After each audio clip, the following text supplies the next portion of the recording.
This YouTube channel does not promote any violent, harmful, or illegal activities. All content provided by this channel is meant for an educational purpose only.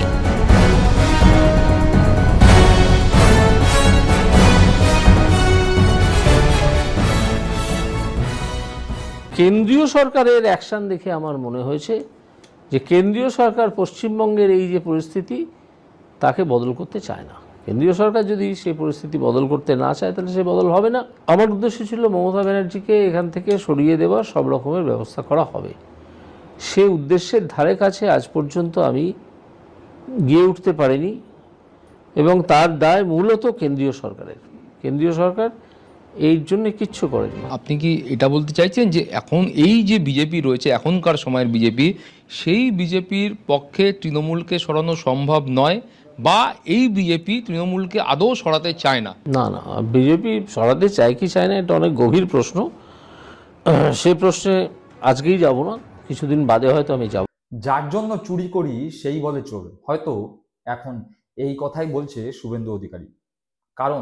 কারণ আপনারা জানেন যে এই অভিজিৎ গাঙ্গুলি যেই কথা বলেছেন কেন্দ্রের বিজেপির বিরুদ্ধে, সেই কথা যেই অভিজিৎ গাঙ্গুলি বলেছেন, সেই অভিজিৎ গাঙ্গুলি বিচারপতি থেকে বিজেপির সদস্য হয়েছেন, বিজেপির সদস্য থেকে বিজেপির সাংসদ হয়েছেন।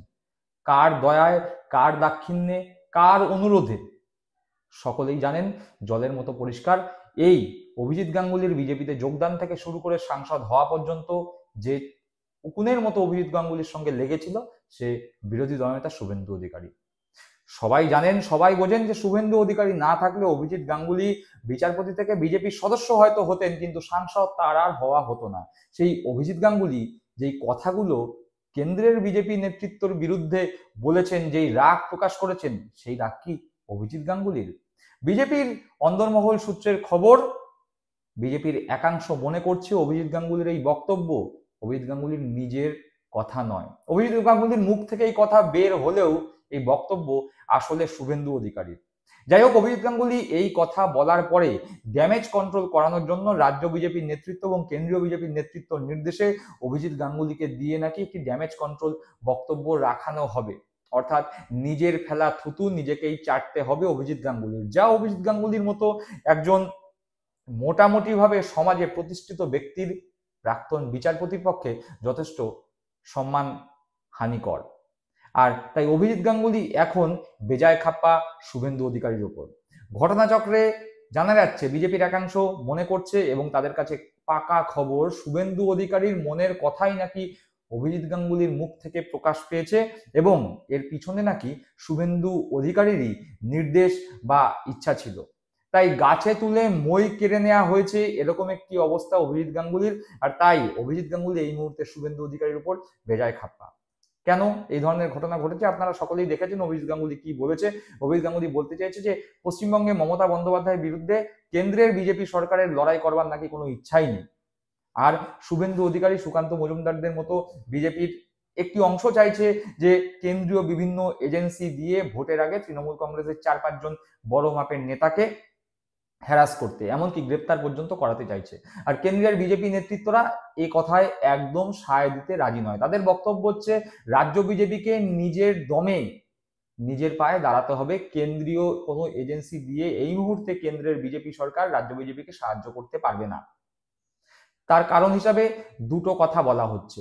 মোটামুটি ভাবে সাংগঠনিকভাবে যথেষ্ট বুদ্ধি রাখা শুভেন্দু অধিকারী জানেন যে তৃণমূল কংগ্রেস এই মুহূর্তে সাংগঠনিকভাবে যে চূড়ায় রয়েছে সেইখানে দাঁড়িয়ে বিজেপির পক্ষে সম্ভব না তৃণমূল কংগ্রেসকে সাংগঠনিকভাবে লড়াই করবার। তৃণমূল কংগ্রেসের সংগঠন একদম বুথ স্তর পর্যন্ত পশ্চিমবঙ্গের বিভিন্ন প্রান্তে ছড়িয়ে আছে। সেই জায়গায় দাঁড়িয়ে বিজেপি তৃণমূল কংগ্রেসের ধারে কাছে পৌঁছতে পারে না। তাই সংগঠন দিয়ে তৃণমূল কংগ্রেসকে হারানো সম্ভব নয়। ফলে যেটা মূল জিনিস দরকার, মানুষের মনে তৃণমূল কংগ্রেস সম্পর্কে ক্ষোভ তৈরি করা। আর সেই ক্ষোভ তৈরির ক্ষেত্রে প্রধান অস্ত্র দুর্নীতি, এবং এই দুর্নীতির কারণে যদি তৃণমূল কংগ্রেসের উঁচু মাপের 2-4 জন নেতাকে গ্রেপ্তার করানো যায় ইডি আর সিবিআই দিয়ে, তাহলে সোনায় সোহাগা। কিন্তু ওই কেন্দ্রের বিজেপি নেতৃত্ব এই মুহূর্তে সেরকম কোনো পদক্ষেপ করতে চাইছে না।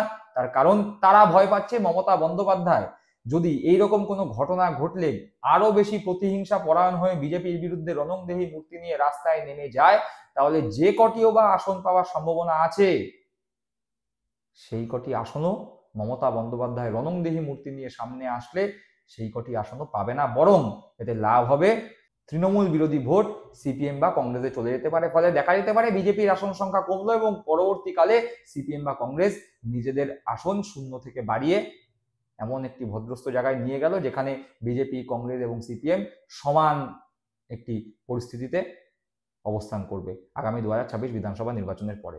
তাই কেন্দ্রের বিজেপি সরকার বা বিজেপির কেন্দ্রীয় নেতৃত্বে এই মুহূর্তে মমতা বন্দ্যোপাধ্যায়কে চটাতে বা কেন্দ্রীয় এজেন্সি দিয়ে তৃণমূল কংগ্রেসের কোনো নেতাদের গ্রেপ্তার করাতে খুব একটা সদিচ্ছা দেখাচ্ছেন না। তার উপর যোগ হয়েছে এসআইআর নিয়ে শুভেন্দু অধিকারী রাজ্যের বিভিন্ন প্রান্তে একদম ঢাক ঢোল বাজিয়ে বলে বেড়াচ্ছেন যে বিভিন্ন জায়গা থেকে অনুপ্রবেশকারী বাংলাদেশি মুসলিমরা পালিয়ে যাচ্ছে, এসআইআরে আসলে তৃণমূল কংগ্রেসের ক্ষতি হবে। কিন্তু বাস্তব কি বলছে? ত্রিপুরা থেকে আসা এক নেতা, তিনি বিজেপির রাজ্য নেতৃত্ব এবং শুভেন্দু অধিকারীদের মতো উচ্চ নেতৃত্বকে স্পষ্ট জানিয়ে দিয়েছেন এসআইআর নিয়ে যেন বেশি লাফালাফি না করা হয়। তার কারণ বাংলা এবং ত্রিপুরা এমন দুটো রাজ্য যেখানে এসআইআর হলে আসলে হিন্দুরাই বিপদে পড়তে পারে। এমনকি যদি এসআইআর নিয়ে বেশি লাফালাফি করা হয় তাহলে খসড়া ভোটার তালিকা বের হওয়ার পর যখন দেখা যাবে বিপুল সংখ্যক হিন্দু মানুষের নাম খসড়া ভোটার তালিকায় নেই, তখন যে বিক্ষোভের আগুন উঠবে, জ্বলবে, সেই বিক্ষোভের আগুনে বিজেপি ছারখার হয়ে যেতে পারে।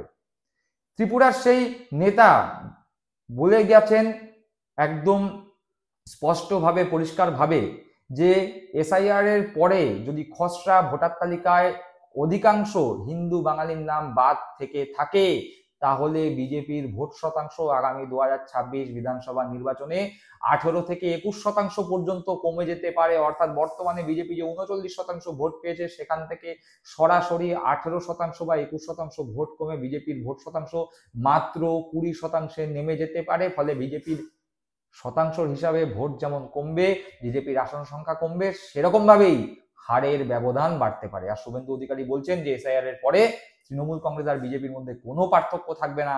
40 লক্ষ ভোটের যে বা 50 লক্ষ ভোটের যে পার্থক্য আছে সেই পার্থক্য ধুয়ে মুছে সাফ হয়ে যাবে।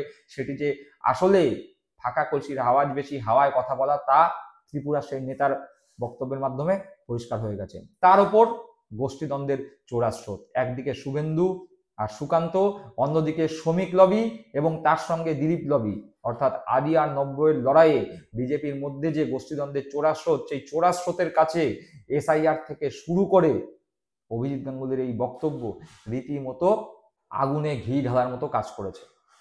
আদি নেতারা বলছে অভিজিৎ গাঙ্গুলি এমন ভাবে বক্তব্য রাখলো যা আসলে বর্তমানে বিজেপির রাজ্য নেতৃত্ব এবং কেন্দ্রীয় নেতৃত্বের প্রতি অনাস্থা প্রকাশ করছে। আর অভিজিৎ গাঙ্গুলি সকলেই জানেন রাজনীতির মানুষ ছিল না, তাকে এক কথায় বিজেপিতে এনে ভোটে দাঁড় করিয়ে জিতিয়ে সাংসদ করা হয়েছে। সেখানে বিজেপির বহু পুরনো মানুষ ছিল, পুরনো নেতা ছিল যারা সাংসদ হওয়ার মতো জায়গায় ছিলেন বা ভোটে দাঁড়ানোর মতো যাদের সক্ষমতা বা যোগ্যতা ছিল। সেই জায়গায় দাঁড়িয়ে সেই সমস্ত মানুষরা যারা বঞ্চিত হয়েছেন, টিকিট পাননি, তাদের মনের মধ্যে একটি ক্ষোভ তৈরি রয়েছে। বলাই বাহুল্য যে দিলীপ ঘোষ লবির বিভিন্ন নেতা যারা বর্তমানে সাইডলাইন অবস্থায় রয়েছেন তারা আরো বেশি করে ক্ষিপ্ত হয়েছে শুভেন্দু ঘনিষ্ঠ এই সাংসদের ওপর। যদিও শুভেন্দু শিবির একথা একবারও স্বীকার করে নিচ্ছে না যে অভিজিৎ গাঙ্গুলির মুখ থেকে যেই কথা বেরোয়েছে তা আসলে তাদের শিবিরেরই মনের কথা। কিন্তু অভিজিৎ গাঙ্গুলি বেজায় খাপ্পা, গাছে তুলে মই করে নিয়েছে শুভেন্দু। তাকে দিয়ে তো হয়তো মনের কথা বলিয়ে দিয়েছে, কিন্তু সেই মনের কথা বলানোর পরে সেই কথা ফেরত নেওয়া বা সেই কথার পরিপ্রেক্ষিতে ড্যামেজ কন্ট্রোল করবার জন্য নতুন কোনো বিবৃতি দিয়ে নিজের কথা ফেরত নেওয়ার যে প্রস্তুতি চলছে বা নিজের থুতুকে নিজেকেই চাটানোর যে প্রস্তুতি বিজেপিতে চলছে, তাতে করে বেজায় খাপ্পা অভিজিৎ গাঙ্গুলি। পরবর্তীকালে কি অভিজিৎ গাঙ্গুলি এইরকম পরিস্থিতির সম্মুখীন হওয়ার পরে শিক্ষা নিয়ে বিজেপিতে নিষ্ক্রিয় হবেন, নাকি শুভেন্দু লবি থেকে দুম করে জাম্প মেরে শ্রমিক লবি বা দিলীপ লবিতে নিজের চেয়ার পাকা করবেন, সে কথা সময় বলবে। দর্শক বন্ধুরা, আপনারা কি মনে করছেন এ বিষয়ে আপনাদের মূল্যবান মতামত কমেন্ট বক্সে কমেন্ট করে জানাবেন। সকলে ভালো থাকবেন, সুস্থ থাকবেন। জয় হিন্দ, বন্দে মাতরম।